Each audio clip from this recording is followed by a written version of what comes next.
Hello and welcome back to a brand new episode of the Weekly Blitz. My name is Joel Moran. My co-host Jackson McIntyre. Our goal here is to give you an in-depth but quick breakdown of everything that happened in NFL Week 4, starting with Monday Night Football. But before we get into it, how you doing, Jackson? I'm doing great, man. How are you?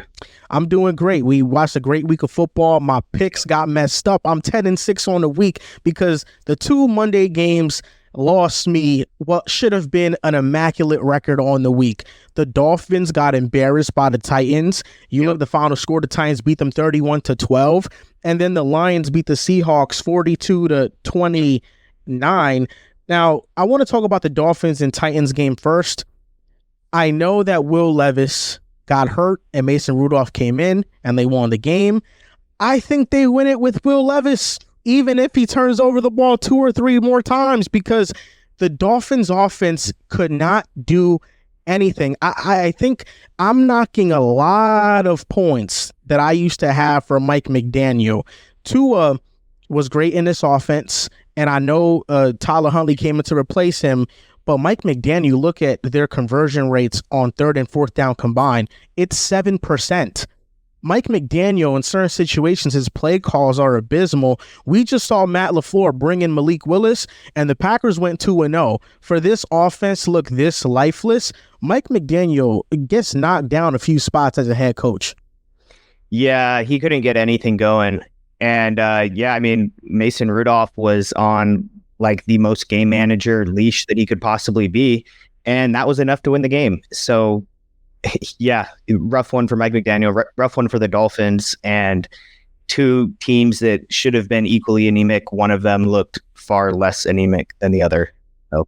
Yeah, it was a terrible game. The Monday Night Football game that was the best was the Lions and the Seahawks, 42-29. Yep.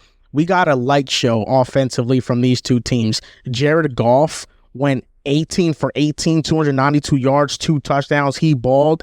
They averaged 4.1 yards per carry on the ground. David Montgomery had that one play where he broke the tackle from Witherspoon, and then he just made more people miss. He was electric. And then Seattle, Geno Smith, he threw the ball 56 times for 395 yards, 1 touchdown and 1 interception. I thought Geno played a near-perfect game. At the end there, I thought the Seahawks kind of got screwed. What did you think about the offensive pass interference on Tyler Lockett? Yeah, it was ticky-tacky. Geno, he had to play hero ball. He had a great game. At that point, it was late, and the momentum was on the Lions' side. I don't know if they really had it in them to come back, but yeah, that call was tough. Jared Goff was just perfection. We were a little bit critical of him to start the year, and he had that one play under pressure where he did that 360 and hit Amon-Ra downfield for like a 15-yard gain or something, and you don't see that out of Goff much. So, when he's doing that, that it's kind of his night, and he had a hell of a night tonight. And Jameson Williams was out there too, looking like the guy that we expected him to be coming out of Alabama. And Kenneth Walker also had a monster game, won a lot of people's fantasy weeks. I want to give major props to the Lions. They had a bounce-back game offensively. They desperately needed it, especially Jared Goff. He, like we mentioned, he was perfect in this game, how he handled pressure. This might be a hot take, but even though the Seahawks had multiple defensive linemen injured, I don't think that was the reason why their defense performed poorly. I thought Derek Hall made some really good plays. I thought Mike McDonald called blitzes and timely moments. What I thought was the Seahawks' Achilles heel was their inability to tackle. I thought they couldn't tackle at all after being one of the most efficient tackling teams the first 3 weeks of the season. And then the back end, there was just open space whenever Goff would throw the ball. So I feel like that's something that Mike McDonald has to go back to. And I do think there were moments where he was trying to be overly aggressive because he knew they needed to generate a negative play or else the Lions were just going to run out the clock on them. And that led to a lot of explosives for Detroit. But that's how I felt. Of course, getting those defensive linemen healthy is going to be good moving forward, but I don't think that's why the defense performed poorly in this game. The intermediate portion of the field, especially on those zone drops, was just easy access for Goff. He was just leathering it over those underneath linebackers for chunk gains all game long. So, yeah, that's something they've got to fix up. So 2 last stats from this game. the Seahawks had 38 first downs on the night, which is the most by any team in the game in the last 10 seasons. And Aiden Hutchinson generated 10 pressures. He now has the most pressures of any defensive player in the NFL through 4 weeks. Yeah, no, he's having an ascending year. I think his jump from that like Bosa, both the Bosas tier, into like that Myles Garrett, maybe Micah Parsons too, who's maybe a tad below Garrett, but up into that bracket, he has been insane. And the mechanics on his spin move now, it's so much like twitchier than it was last year. And it was always really twitchy, but there's like even less wasted movement now. And it's pretty cool to watch. Also, week 4 takeaways. There's a lot of things to take away from NFL week 4, but I think the biggest storyline has been just how phenomenal Jayden Daniels has been. I mean, Jayden Daniels, if you are making an MVP candidates list 4 weeks into the season, he is probably top 3. That's how good he's been playing. Not rookie of the year, but MVP. MVP, yes. He's been playing so phenomenally. And I want to ask you, what are the reasons behind his success? But even more so, I want to ask you, what were your thoughts about him as a prospect? Because I believe in the football community, he was very polarizing. He had these athletic traits. He had a lot of tools to him, but he also struggled against pressure and had one of the lowest rates of throwing to the middle of the field, and that scared off some people on him. So speak on that first, and then we'll talk about what he's done this year to be so elite. Yeah, I loved him as a prospect. I thought we had 4 elite prospects. I did have him tied for 3rd with McCarthy behind May and Caleb. Well, Caleb first and then May. But that wasn't like a knock. It was just we've got 4 like generational, borderline generation, 1 generational, 3 borderline generational prospects coming out. And I would say that his arm is a little zippier than what we even expected. He always had an arm. It was always a good arm, not just like functional, but good. But like some of these throws he's been making off of his back foot have been really zippy. And he's like targeting, like the routes that he's targeting will be in tight coverage, and he's zipping balls with velocity, like over outstretched hands of linebackers over the middle of the field, which was, as you mentioned, like a big concern. Was a lot of his stuff at LSU was outside the numbers. And in the NFL, you need to bring a lot of that into the middle of the field, as that's like one of, if not the most like valuable part of the field in terms of EPA and other analytics. But yeah, he's mostly been on time. He's seen the field really, really well. And I think that Kingsbury's offense is kind of like this, like think of if like there's high school, college, and then NFL, and he's kind of like bridging that college to NFL offense, where it's not really an NFL offense, but it's not really a college offense. It's a hybrid. And he's got all of these reads that Daniels is one of the things that I think he's been doing really well that people aren't really noticing is he's coming to his second read at the perfect time. So he'll read, if he's reading the left half of the field, Kingsbury's doing a good job of having these like in-breaking routes on the backside of the read. And when Daniels is coming back to the backside of the read, he's doing it right as these breaks are happening, like that Luke McCaffrey throw where Daniels read the left side of the field first. He didn't like what he saw.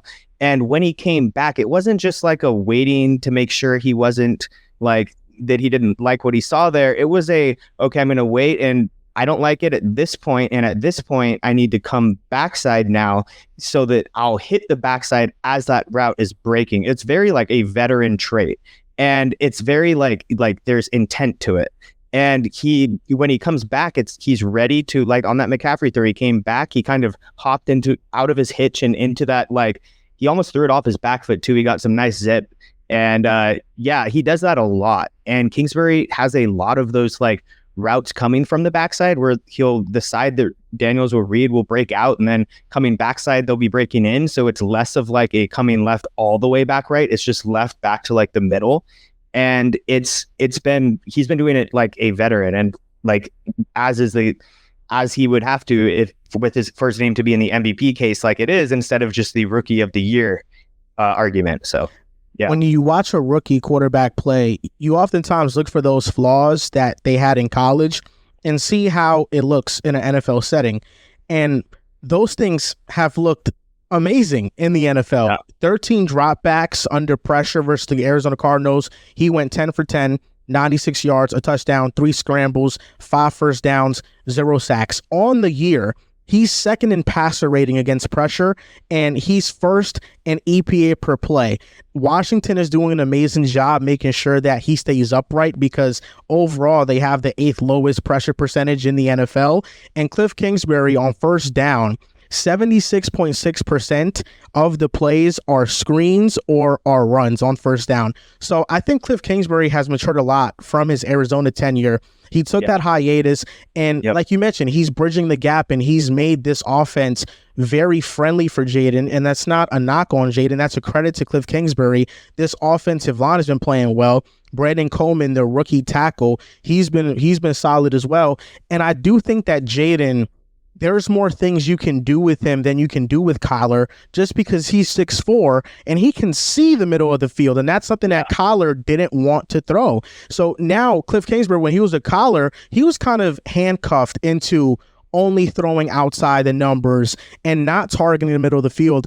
But with Jayden, we're seeing that at LSU, the offense being outside the numbers was more intentional than it was Jayden not being able to do it, because thus far in the NFL, he has been one of the best quarterbacks in the NFL against pressure, against the blitz, and he's using all of his athletic tools to his advantage. Yeah, and in college, when you have Malik Neighbors and Brian Thomas Jr., you can afford to have that outside the numbers offense because the gap in athlete is typically so high. Like, you've got Brian Thomas Jr.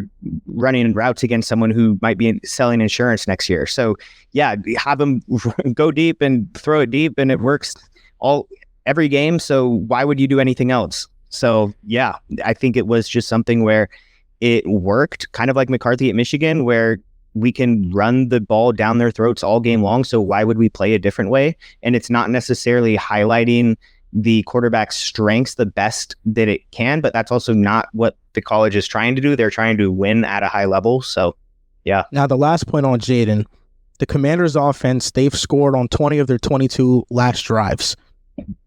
Perfect offensive execution thus far. Yep. What you mentioned earlier, his patience in the pocket and going through his reads, I think that's something that I noticed in the Giants game week 2, where when he's working back to the backside, we were talking about this. I sent you clips of it when I was like, yo, Jayden, he should go here with it. Maybe this is something to monitor. But in that same game, he hit that same read. Every week in the NFL, we have been seeing Jayden steadily grow. First game of the season, only passes at or behind the line of scrimmage for the most part. Second game, Cliff is adding a little bit more. And then these last 2 games, we're now seeing Jayden get most of what he can handle on his plate right now. And I think that's the exciting part for Washington fans, is that your quarterback is rapidly improving. Like, week to week, play to play, down by down, he's improving fast. Yeah, and there are still a couple of areas that he can improve in. And I'm going to do a Jayden Daniels film breakdown that's going to come out in either tomorrow or the next day. And that's going to highlight a couple of these things that, like, even with this spectacular play, there's still some easy things that he did, some easy, like, chinks that he can iron out. So, yeah. The Commanders, EPA per drive, they're second since 2000. Number 1 is the 2007 Patriots through 4 weeks. So the Commanders' offense is on that type of historic level. Now, the second takeaway, I think the Ravens might be the best team in the AFC. The Chiefs just lost Rashee Rice, likely for the season. And I feel like Baltimore has found its identity. They're 2-2. They were 0-2 at first. 274 rushing yards against the Cowboys, and then 271 rushing yards against the Bills. I feel like the Bills want to be a version of the Ravens, but they just can't get to it because they don't have someone like Derrick Henry. I think James Cook is awesome. He's not Derrick Henry. The Ravens can fully lean into that identity, and early in the year, the Ravens, even if you look at their defensive stats, I mean, the worst part of their defense is their pass defense, and they let up a ton of explosive plays. They're like 30th in yards per pass play. The run defense has been number 1 in the NFL. They're 30th in passing yards allowed, but you look at the talent that they have, that's more of an outlier than it is what they actually are. I think the Ravens are going to be one of the elite secondaries, one of the elite pass defenses in the NFL. But last year, run defense was their Achilles heel, and that's something that they've been much better in. Right now, they're 6th in quarterback pressures. They're 7th in sacks. Kyle Van Noy has played at a Pro Bowl level. And I think when you look at the Ravens and how they stack up against the rest of the teams in the conference, they might be the best team. The biggest challenge to the Chiefs, 100%. But with how vulnerable we see the Chiefs right now, I think if the Ravens fully lean into a run-first offense against them, they could win that game, but they just don't lean into it enough in those moments.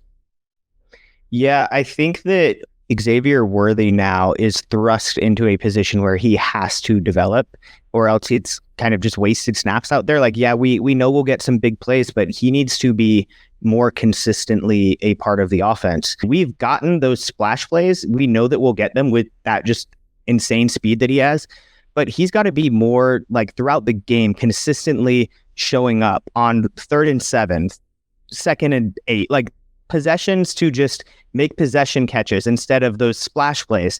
And I also think that the Chiefs are going to be a player in the trade market this year.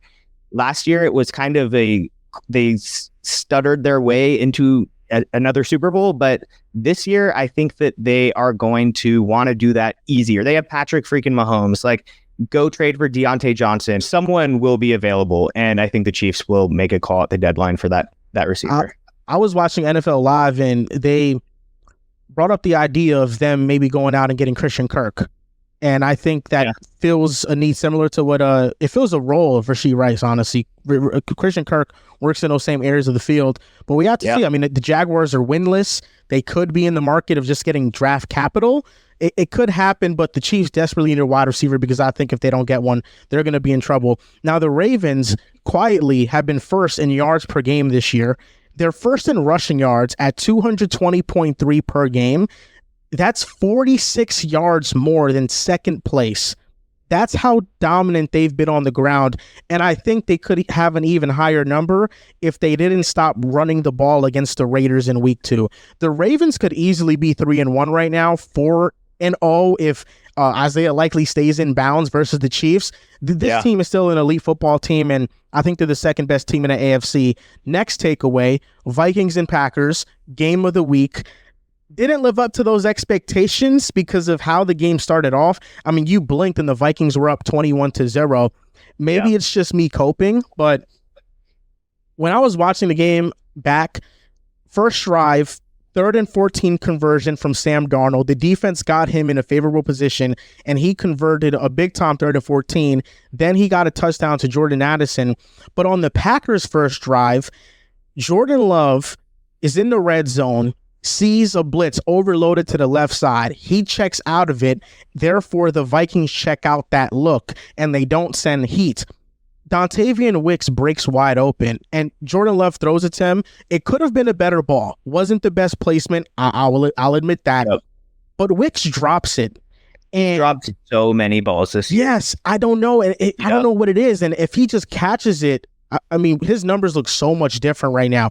But he drops it, and if he caught it, it would have been a walk-in touchdown, or at least got them down to like the 3-yard line. Yeah. It's 4th down, and then their kicker misses a field goal.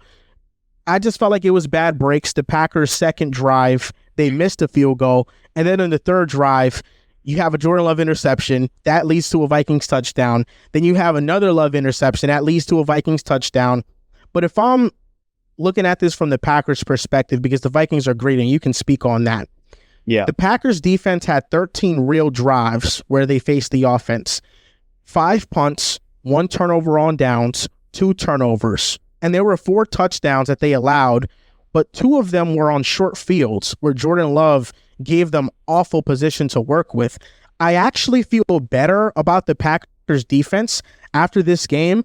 It was the only reason they had a chance to come back in the fourth quarter. At one point, it was 28-22. Yeah, no, Darnold actually struggled. Like, he did not play a good game. The Packers dropped some picks and just didn't make plays on others. There was one, it was early in the game, Darnold was rolling left and threw it right to the defense, and it was just a drop pick. There was another on like an inside out or an out and up move by Jefferson where Darnold left it inside and it needed to be like over the top, lost it into a bucket on the sideline, and he put Darnold put it in between the corner and the safety that were coming. Just it kind of landed like awkwardly, like in between them instead of like actually where one could make a play on it. But it was definitely like a ball that could have easily been picked off.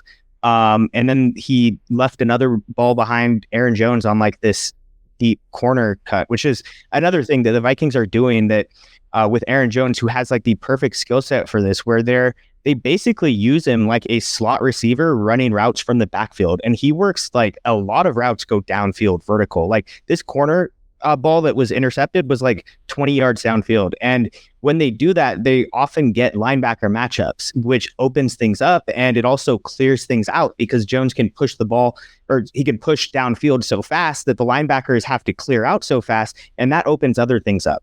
But Darnold did make some plays, but this was the first game where he wasn't like, he has thrown a few picks this year, but it wasn't like a game that I would say was good. Like I would even say it was like a little bad. Like it wasn't terrible. It wasn't an implosion, but it wasn't good. And it easily could have been a lot worse if the Packers had actually capitalized on some of those throws. And also Addison's back now, and that helps a lot. Like that touchdown to Addison, he did this little juke move. It was a seam, like hitch and go, and just completely made the DB bite. And then on his other touchdown, he just juked out the defender, broke a tackle, and he was in. And having a second guy like that in an offense with Justin Jefferson and soon to be TJ Hawkinson is going to just bail out so many things and be a big play machine on the field. So the Vikings are so lucky they're getting TJ Hawkinson back. It's going to give a big boost to their offense. This is a top 10 offense, EPA, per play wise, success rate. I think the big difference for Minnesota this year on the offensive side of the ball has been their ability to rush the football. Last year, they weren't able to do it consistently. This year, they're able to run the ball. But you're right. It wasn't a great Sam game. Sam had great field position and turned those into touchdowns. And I do like that KOC throughout the game never lost confidence in Sam in big play moments to convert first downs.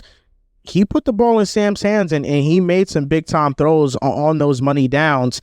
What I will say is with the Packers, it was 31-22. They were driving down the field, and then Love throws an interception to Byron Murphy. I do like the Packers' resilience coming back in this game. It showed a lot. I think Jordan Love paid a tribute to Brett Favre in doing that. 4 touchdowns, 3 interceptions. Yeah. And, you know, he only took, I think, 1 sack on all those dropbacks that he had, like 50-plus dropbacks. He only took 1 sack. I'm halfway through watching the game right now on all 22. I can't wait to finish it because Jordan Love was just slinging it. And I feel like all the rust that he had coming into this game, that's all gone. I do think that Matt LaFleur showed a way in how you attack the Vikings defense. And it leads me into my next takeaway with the Jets and with their cadence. And I don't want to fully dive into the Jets now, but I just want to speak about this cadence thing. Cadences matter against Minnesota's defense. Whatever you can do to get them to reveal their positions and what they're doing, those hard counts, they matter. And we saw that in this game where Jordan Love would consistently check out of certain offensive looks. He would move Josh Jacobs to block left or right based on how the defense is positioned. And because of that, they had a pretty damn good protection plan.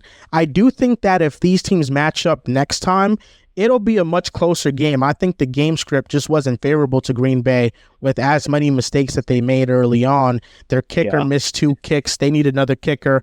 Rashawn Gary, put him on a milk carton. 3% pass rush win rate this year. According to PFF, last season it was 16%.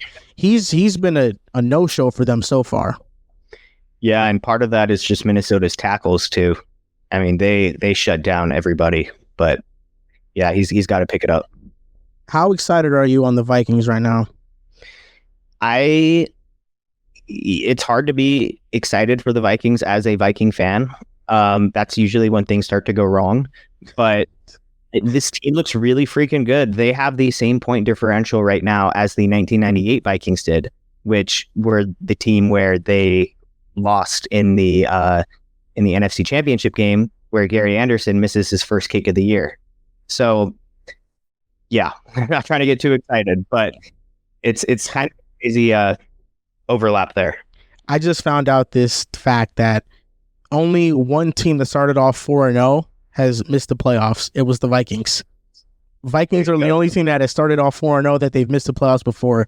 But hopefully this team is different because they're really fun to watch. Yep. Next takeaway, is it time to panic on the Jets? From a non-Jets fan, from an outsider's perspective, what's your takeaway? We just lost to Bo Nix, Jackson. Yeah, Bo Nix with 54 passing yards. Like, holy shit. I was seeing 60. I was seeing some tweets like glazing him. I was so triggered. Like, okay, like he had a couple throws where I was like, oh, that's a good throw. It was like a big third down conversion or something. But like, I mean, like the guy was non-existent. The defense was a masterclass. And I saw an insane stat on Rodgers as I'm watching his tape. I'm looking into some of the analytics on him. Like, what is going on here? And one thing that's like actually crazy is on 128 passing attempts, he has 0 turnover-worthy plays so far this year, which is he's really taking care of the ball. And like it's actually funny because the next guy right behind him is Justin Fields with 1 turnover-worthy play so far this year, less attempts though. But yeah, I think that the timing just feels off. There were a lot of miscues. There were some back shoulder balls where the receivers just didn't really look back. There was one where I think it was to Conklin, where Conklin like worked in and then out in the intermediate range, and Rodgers had a good base. It was a relatively clean pocket, and he just short-armed it by like 6-7 yards. It was a terrible underthrow. But there's a lot of cases of him throwing beams downfield, so I don't think it's an arm strength thing. I think there's just like a timing rust. Maybe there's a Hackett issue too. What do you think? Do you think Hackett is part of the problem right now? I think coaching in general is the problem. Yeah. They had 13 penalties for 90 yards on Sunday. We have the 4th most penalties since 2021, since Robert Saleh has been the head coach. It's an undisciplined football team, and I've noticed a trend. Whenever teams are a quarterback away, they get that quarterback, and then you're like, oh, wow, there's actually other problems on the scene. We saw that with the Broncos. Yes, yeah. And Russ was washed at that point. Having no turnover-worthy plays from Rodgers so far, to me, it kind of reads like he's being a little bit too safe with the ball. Mm-hmm. Everything is short. He's not taking risks. And I feel like you have to take risks. There's just at some point you have to give your guys a chance down the field. And I don't want to knock Rodgers because I don't think he's the problem on the team. I look at Breece Hall having 10 carries for 4 yards. Somebody that's supposed to be a superstar, 3.1 yards per carry on the season. He's been trash. They gave him a goal line carry, and he had a hole to get in for the touchdown, and he didn't. He got stuffed. Aaron Rodgers' passer rating when he's targeting Garrett Wilson is 72.8. Anybody else, it's 99.6. Like you mentioned, there's just a communication issue. And part of me feels like if this was a quarterback that wasn't so nonchalant, that was Tom Brady, an all-time great, this wouldn't be happening. I think Aaron Rodgers being so nonchalant about things is part of the reason why we're struggling. I mean, he took that trip to Egypt in the offseason for training camp, and you can see the communication is off, but it's also alarming that Tyron Smith, he's allowed 3 sacks in 3 games. He doesn't look like one of the better left tackles in the league. The Jets were 4 for 17 on 3rd down. I want to give credit to the Broncos because Zach Allen has the 2nd most pressures in the NFL. He's been really good in pass Tan. He locked up Garrett Wilson. But I'm kind of like you and how you are with the Vikings. The Jets, they have to show me on a consistent basis for me to buy into them because right now it just looks sloppy all around. Yeah. And to Nathaniel Hackett, do you think part of the reason why the offense can struggle like this is because of the predictability of it? Yeah, I think when you mix some of that in with the rust and the miscues, it just kind of stockpiles on top of each other. And the O-line has been not a good run blocking unit at all. And I mean, we were seeing Breece Hall more successful last year with like a non-existent passing game. I think that it's one of those things where I think the door's open on like one of those Tom Brady midseason turnarounds where Rodgers is going to need to get a little fiery and establish more of a communication thread with his receivers. But I think that this is something where Rodgers can start clicking, and Garrett Wilson is a mega talent, as you know, and he should be. It shouldn't be a case where when Rodgers throws to Wilson, there's a massive drop in his QBR. And once they start clicking, I think a lot more will start clicking, because then that demands the respect of the defense towards Wilson. And then now you can start getting Lazard and Conklin over the middle and some other guys on these routes that are going to be coming open when the defense skews their attention towards Wilson. So hopefully that's the case. We have a big test the next 2 weeks against the Vikings and the Bills. Just win one of those to establish some dominance here. My takeaway was Trevor Lawrence, I think, is a contributor to the Jaguars' problems. I don't think it's possible for a quarterback to be 0-9 in his last 9 starts. The recent win for the Jaguars has been with C.J. Beathard. Yeah. I don't think you can be 0-9 and be devoid of blame. I don't. And when watching the Texans, as much as I defended Trevor Lawrence in the offseason and early this year, because the ETN fumble cost them against the Dolphins, and then week 3 against the Browns, it was just, week 2 against the Browns, they should have never lost that game, and Trevor Lawrence played poorly. Then they got dominated by the Bills. But this game, first of all, they got 7 free points because of a muff punt very early in this ball game. Trevor Lawrence threw a touchdown. After that, I counted multiple missed plays, a missed touchdown to Brian Thomas Jr., Christian Kirk, yep. Yes, a missed touchdown to Christian Kirk, a missed goal ball to Brian Thomas Jr., a missed 3rd and 4 to Parker Washington where he didn't want to throw the ball with anticipation. And I'm looking at all these things, and I'm looking at Trevor Lawrence playing. I'm like, you're getting paid $50 million. The offensive line isn't the best. I know you can't run the ball at all, even though against the Dolphins and against the Texans, Tank Bigsby had really good games, and they were able to establish the run somewhat. I'm looking at Trevor Lawrence missing all these throws and turning the ball over multiple times and a lot of these losses. And I'm saying, listen, I think it's a Trevor Lawrence problem right now. And maybe a new coach comes in and all of his highs just get elevated, and those places where he regressed don't show up as often. But maybe this is just who Trevor Lawrence is. Maybe he's just an inconsistent quarterback. He has his highs, but the lows cancel those things out. Yeah, and I generally lean towards quarterbacks, or wins is not a quarterback stat, but there is some truth to, well, it's been 9 games, and there's been a lot of these games where Trevor Lawrence had the opportunity to make a game-changing play, and he failed to do that. And when you're paying a quarterback that much money, you need him to make those plays. So he has been a problem. And I think that the timing in which he actually has been a big part of the problem, as in this week and last week, where he threw that really bad interception over the middle and just struggled all game last week, frankly, as well as this week. The two big, especially the hitch and go to Brian Thomas Jr. downfield, and then the downfield one to Christian Kirk, both of which would have been walk-in touchdowns. Like the timing, because he was already kind of under scrutiny, and I think at the time that he really started coming under scrutiny a few weeks ago, it was much less his fault, but then he started to play even worse. And so the timing of it, compounded with the 0-9 thing now, has really hurt his name right now and his reputation. And for a lot of it now is for good reason. And I think that he's still going to turn this around with a new coach. I think that Peterson's going to be gone, but there's definitely a gap right now in his contract and his play. So, yeah.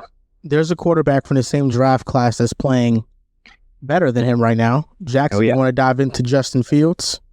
Yeah, so Justin Fields, this was his best game as a quarterback In the first half, he was quiet. The best game this season as a quarterback. He was very quiet in the first half. He had an incredible throw in the third quarter. He was scrambling left. And one thing that I really like that he's been doing this year is when he scrambles, his eyes are staying downfield. And instead of just like throwing while on the run, if he can, he sets this really strong base. And he did it like he's done it in I think every game so far this year. But he's rolling left. We'll put the clip on the screen here, but he flips his hips and he just throws this dart over the middle, like 30-ish yards or so downfield to Pickens. And he's been mechanically really sound. He's got this long windup that takes some time, but he's been just a good quarterback. He hit another deep ball down the sideline in the fourth quarter. And again, I've stressed this before, but his arm strength has added an element to the Pittsburgh offense that it's been sorely missing for so long now. And it's really helped. Like, for one, they lost to Joe Flacco this game, which was crazy. Like, the defense could not stop Joe Flacco.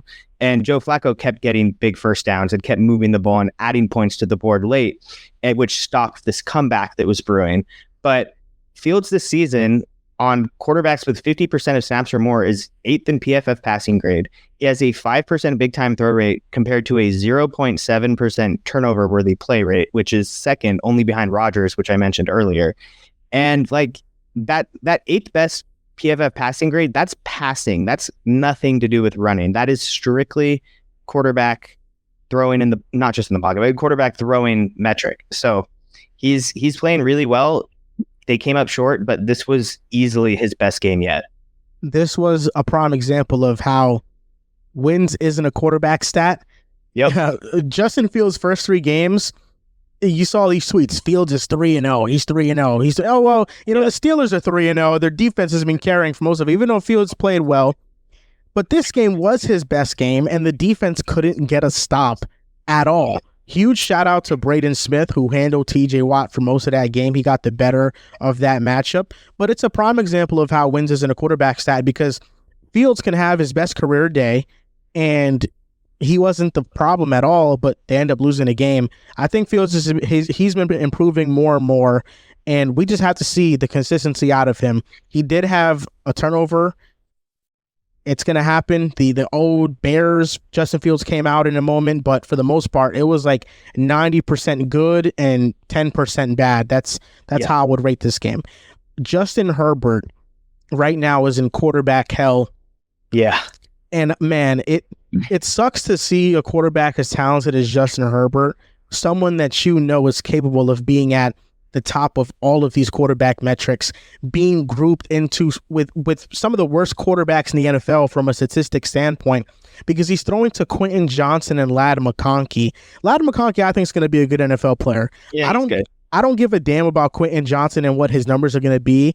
I don't think he's a good player. I think that if they actually start to bring talent, he's just going to be like the fourth receiver that eventually runs a cross or a drag, or you call a screen for him. But yeah, they have no weapons, and their running game is so inconsistent because the offensive line outside of the tackles is pretty bad. Injured. Yeah. Yes, who are injured. And Herbert on a sprained ankle had to maneuver the pocket. Did you see the throw that he made to J.K. Dobbins that Dobbins didn't catch, where he rolled to the left and he threw a dart? Yeah. I mean, Herbert, what more can he do, man? He's really in the worst situation of any quarterback in the NFL. Yeah, no, what made me just so sad was obviously going back, passing on Neighbors. Like we could have Herbert and Neighbors right now, but moving past that, this past week, in the third quarter, there was a sequence where it was 2nd and 14. It was early in the third quarter. And on 2nd and 14, they tried this deep go ball downfield to Quentin Johnson because they have nobody else. And he gets locked up by Jalen Watson, former 7th round pick, who basically now is just starting for Snead. And he's been good. Really well. He's been playing really well, but I mean, Quentin Johnson should be someone who can get open on a guy with less talent, theoretically. But anyway, so downfield, completely locked up, routes taken away, squeezes the sideline, goes for the contested ball. Of course, doesn't come down with it because he's never been good at winning contested balls.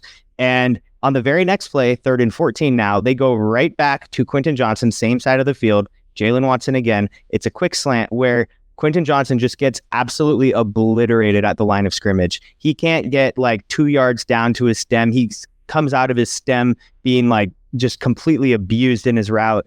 And again, Watson just breaks it up. And it was just 2 balls in a row where if you have a receiver that can win, he gets open, and he can't win. He can't get off the line. He can't win contested balls, but he can't catch, but he can run fast. And to his credit, he's made a couple plays this year, but there's just so many fundamental problems right now with him, where even if he starts doing a little better, I think there's still a long way to go to be someone that you can trust to get open. And they have no one. Like McConkey can get open sometimes, but they don't have a guy that can generate separation consistently in valuable places on the field. So I think that's a huge problem. And I saw Herbert smash his helmet into the bench or trash can or something at some point. So it's really getting to him right now. It's only the 4th game of the season. Yeah. Oh my God. I've never seen him that emotional. Yeah. They're destroying Justin Herbert, man. Damn it. On to RBIS update. What do you got for us? Yeah, so this was a week where a bunch of no-names kind of topped the list. We had that game where Tyler Algier out-touched Bijan in carries and outplayed him as well. He was top 5 with a 9.3. We had Rachaad White come back after Bucky Irving's big week last week with a 7.2 this week. Rachaad White had a 0.5 forced missed tackle rate. Or sorry, no, he had a 0.3 forced missed tackle rate and 4.4 yards after contact. In terms of players that underperformed, we had Breece Hall with a 0.7 this week. Did not force a missed tackle. We had J.K. Dobbins with a 0.9, also did not force a missed tackle on 14 carries. Breece Hall had 10 carries. And, Tank Bigsby was another guy with a big week. It was a week where we didn't really see the top-end talent.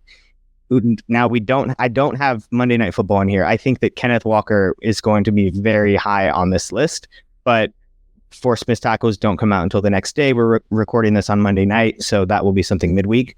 But it was a week carried by backs who are backups. So since this is the running back segment, I want to shout out Chase Brown, who had a really good game for the Bengals, and he's quietly getting more touches week by week in this offense, and he looks really explosive. I have some stats here to back up my claim on Chase Brown, because I've been a Chase Brown believer, and then you can get into your RBIS update. So Chase Brown ranks 3rd in explosive run rate at 17.2% among running backs with at least 20 attempts, but he's also number 1 in the rate of his carries that go for 0 or negative yards at 6.7%. So he's keeping runs alive. He's not getting any negative plays. He's been somebody that you definitely got to keep an eye on within the Bengals offense. Yeah, so he had a pretty good score this week at a 5.3, which is in the very good category.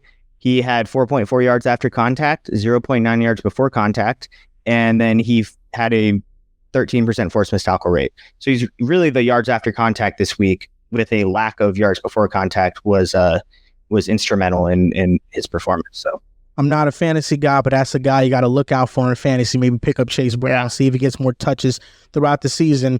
On to rookie spotlight. My rookie I want to talk about is Eric All, tight end from the Bengals, staying on topic with the Bengals. This is from Gridiron Gaming, Gridiron Grading, who is a Bengals fan, but I know that they build draft boards for so many hundreds of prospects every year. So among 31 qualified tight ends from the 2020 to the 2024 draft class, Eric All ranks number 2 in yards per route run at 2.16, behind only Isaiah Likely. He's 4th overall in receiving grade at 74.8, behind Likely, Bowers, and Trey McBride, and he has caught all 12 of his targets this year. He is the Bengals' 4th-round rookie, and week by week, he continues to make plays. What he does in the running game as a blocker, setting those edges, that's been elite, but he's also really reliable as a pass catcher. He's 6'4", and I don't think the Bengals have had a tight end like this in a very long time, who is a fixture in the run game, but can also be a pass catcher, and that's another weapon added to the Bengals offense. And this weekend, a lot of young Bengals players stepped up. Chris Jenkins played well. Eric All played well. Yoshivas, Chase Brown played well. Joseph Asai played well. So these are guys that the Bengals have been hoping take a step because they desperately need it this season, and they've answered the call. Yeah, and I've got Caleb Williams. I mean, obviously, Jayden Daniels was the guy with the better game, but we already talked enough about him. So I think that Caleb played a game that a lot of doubters didn't think he really had in him. And after all those turnover-worthy plays to start the year, he had 0 turnover-worthy plays. It was more of a game-managed role for him this game. He did miss some throws, but they weren't like backbreaking misses. They weren't to the defense. They were just misses. And he also had a couple of really, really spectacular throws. He had that one to DJ Moore where he's reading the left side of the field. He didn't like it. He came back to the middle, the pocket. Both the tackles were being pushed back into him. He stayed really calm, and he threw this absolute dot, confident, strong base in the pocket, leathered it over the coverage into the back of the end zone where only Moore could get it, and Moore made a good play on the ball. And then he had another one up the seam where he layered the ball again over like this underneath coverage defender, and it had beautiful touch on it. That's the game that we want to see. We know that the spectacular plays will feed into it as we go, but like to play a mistake-free game with some of those splash plays too, we didn't get as many as we want, but we got as many as we needed and as many as the Bears needed for a win. So I think that we're seeing a lot of positive growth right now in weeks 3 and 4 from Caleb, and I really like that. Caleb is improving, not at the rate that Jayden is, but Caleb is playing well. And you see some tweets out there that are just ridiculous. Like, oh, is it worse that the Bears took Caleb over Jayden than the Panthers taking Bryce over CJ? It's like, no, like Bryce is unplayable. He's not a starter. Caleb is a starting quarterback. He's really good, and he's going to be really good in this league. So anybody that thinks he's just going to be bad and a bust, they're going to be wrong because he's a great player. He will be a great player. Risers and fallers of NFL Week 4. Who's your riser? I've got the Commanders. I think that Jayden Daniels last week, I was kind of on like they'll probably be 9-8 fun, maybe win some fun games over a good team at some point. Now I'm like, this team is probably a playoff team. Like maybe like, I'm more than 50% confident they're going to be a playoff team right now. I think that obviously they need Daniels to not fall off, but with a quarterback playing even 70, 65, 70% as good as he's been so far, like their defense is competent. They just shut down the Cardinals. And I mean, I think that they have the makeup of a really, really strong playoff team who's going to be dangerous. And then my faller is the Cardinals, which, as I just mentioned, they were anemic. And we are kind of comparing the Jayden Daniels height thing with Cliff Kingsbury now to the Kyler Murray thing. And we really saw that where Murray, he had that big week 2, I think it was, where he was just absolutely spectacular. And he's really struggled to mimic that. Last week he was this week he was like not very good. And they haven't been consistent. Drives die. He's not seeing the field as well as a guy like Jayden Daniels, where a lot of that just comes down to height. And we're getting a lot more data on these smaller quarterbacks, where when Russell Wilson was drafted, when Kyler Murray was drafted, we didn't really have a lot of data on small quarterbacks. It was like, well, I don't think it will really work because they're smaller, but we don't know that because we haven't really seen that. And now we've kind of seen it. And add Bryce Young to that now too. And we're kind of seeing that like height is a problem. Russell Wilson beat that for years, but like if you're smaller than 5'10", and if you're not built like Russell Wilson, it's a problem. And I think that if Russell Wilson came into the league a little later where defenses are playing too high like they do now, we probably don't see that version of Russ that we saw because they're taking that away. Defenses now are taking away those explosive plays. Now for Kyler Murray, I just feel like defenses are just making him play within the pocket. Ooh, the Rams game was a highlight reel, but a lot of those were outside the pocket where he has that vision to see the entire field. But within the pocket, if you collapse it and you kind of build this like chamber where he can't escape, he looks really rough. And I was watching the game and I'm saying, Kyler, like, when are you going to run out of this pocket? When are you going to create something? Because for most of the day, it just felt like he was stagnant. He wasn't using his mobility at all. And he would just get blindsided by sacks. And he's looked really awful these last 2 weeks. There's no down-to-down consistency with Arizona's offense. And now it's an offense that we thought was going to be a great offense this year, but it's been too inconsistent. Now, my risers is the Baltimore Ravens. I think after starting 0-2, winning the last 2 games against the Cowboys and against the Buffalo Bills, most notably, I think they have put themselves back into true serious contenders. And I wouldn't even give you a debate if you said they're better than the Chiefs, because I think right now their identity that they lean into, especially with the injury to Rashee Rice, you can make that argument for the Ravens. And my faller are the Miami Dolphins. 3 for 24 on third down, 1 for 6 on fourth down in the last 2 games. I'm not a fan of Tua. But when you look at how this offense is operating with Tua and without Tua, I think it falls down to 2 things. Number one is that when we say anybody can run this offense, what we mean is serviceable Joe Flacco-esque backup. Not Tyler Huntley, missed Tyreek Hill on multiple occasions versus the Tennessee Titans. He does not have an arm whatsoever. So I think the Dolphins fall because their backup quarterback situation is terrible. I think they're going to miss the playoffs outright, especially with Tua's injury. And Mike McDaniel has not been able to adjust at all. I think it's tough for a quarterback like Huntley to come in and run the team with such limited time to pick up the offense. But at the same time, some of that falls on McDaniel to scheme things open, and things weren't like there were a couple big plays that were left on the field. Those deep balls to Tyreek Hill, that especially that later one, that like he was wide open on that 3rd and long and overshot it by like 5-6 yards. But yeah, it's 1-3. You need a guy like Tua to run that team. Tua's not special. He's very okay. And sometimes that's all you need. You need a guy that can get the ball on time to the right spots. And for the most part, Tua does that sometimes. And that's all it takes. So, yeah. That's going to do it for this episode of the Weekly Blitz Week 4 takeaways, rookie spotlight, risers and fallers, and more. Thank you guys for checking us out. Make sure to like this video, drop a comment, and subscribe to the channel. And we'll see you guys next time.